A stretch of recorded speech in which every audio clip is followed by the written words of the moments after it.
Mabuhay.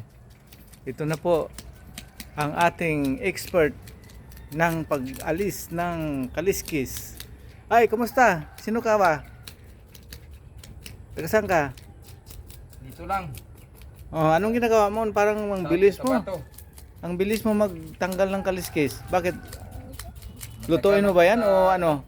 Parang gutom na gutom ka. Sobrang gutom na kasi. Oo. Anong ihalo mo dyan sa ano?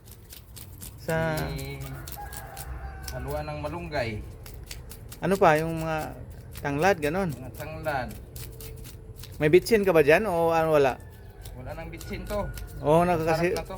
Oo, ganon. Pwede na walang bitsin. Ah. Magic sarap. So sa sobrang gutom mo, paano isubo nga? Ano nga? Pwede nang isubo Ah? ko. Wag. Nandali, wag. Baka mapunta Gutom yan na sa gutom ano. kasi. Gutom ka na? Sobrang gutom na. O sige, bibigyan kita ng ano, pang merinda mo na ng kahit tinapay lang. Ito mayroon akong ano, kunting pera. Ilagay lang lang diyan. Ito, Ay, ipang merinda kay para Merinda muna. akala ko lunukin mo na yung isang isda, Thank you. wag ano. Oh, Salamat. salamat ha. Thank you very Huwag mo much. lunukin yan kasi ano. Oh, ang dami Sobrang gutom titingnan mo. Oh, Gusto ko sige. na isubo. Gusto mo na isubo? Isubo Paano, ko. paano? Wag. Wag. Sige, salamat po.